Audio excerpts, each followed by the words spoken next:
So if somebody was only had one opportunity to do an APT trip, I would have to recommend a Europe River cruise.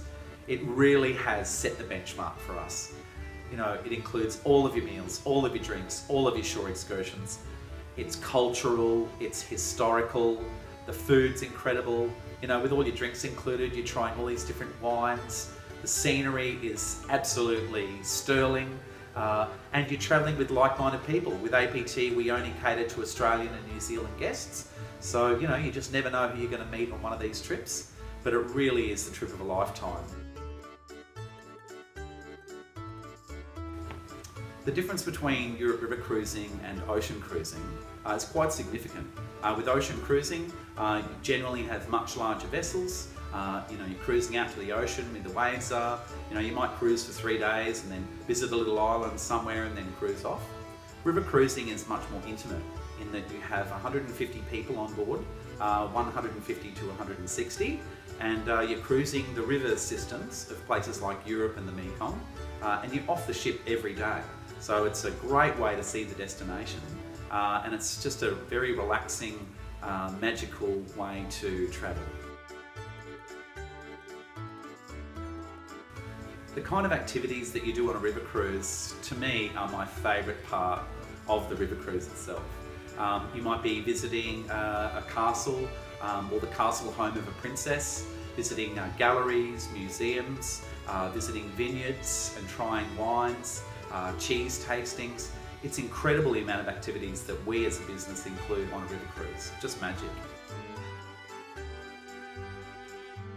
I must say I'm really fond of the food focus on the ships.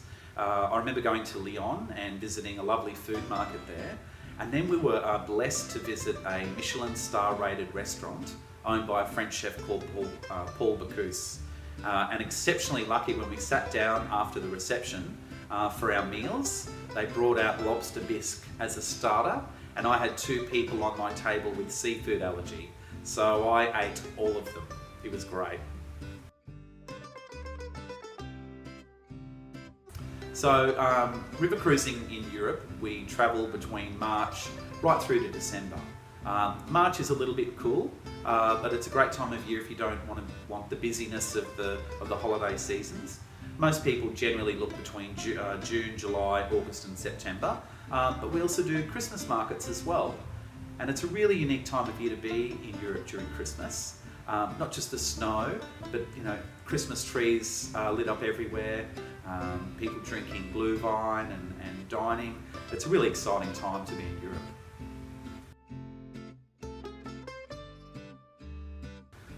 So the sightseeing in Europe is really spectacular.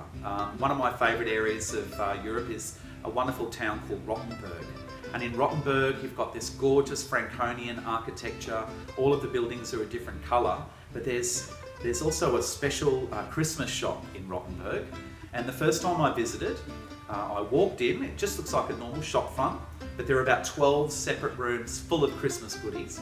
And I walked out with 3 shopping bags full of stuff. And I got in trouble by my wife when I got home. So the second time I visited Rothenburg, I actually gave my wallet to one of my friends and said, just take my wallet. I don't want to see my wallet, but I still had to go into the shop. Walked out with 3 shopping bags full of Christmas gifts. That place has got magical, mystical properties. So one of the other trips that we run is on the Mekong in Vietnam and Cambodia. It's our own vessel, the Arma Lotus. She takes around 100 people. It includes all of your meals, all of your drinks and all of your shore excursions, tipping, transfers and so forth. What I love about this trip is A, you're on this wonderful floating hotel through a very rustic part of Southeast Asia. But it's the people in Cambodia. The typical average Cambodian lives on $1 a day, which is quite remarkable when you think of it. And yet everywhere you go, smiles and waves. From a photography perspective, it's an amazing place to take photos in. Just because when you take a photo of someone, they're really happy that you took their photo and they want to see the back of your camera, you know, they get really excited. But it's also the amazing temples up there in Siem Reap, the Angkor Archaeological Park. Some of my favourite temples in the world. travelling down, seeing all these wonderful floating communities where they still live in little floating homes on the Mekong. Really is a remarkable destination in that respect. And then to head down to Vietnam there, we do Ha Long Bay as well. We visit lots of different destinations in Vietnam and Cambodia, but a great destination if guests are looking for a cultural experience, but in the safety and security of this wonderful floating 5-star hotel. It's a great trip.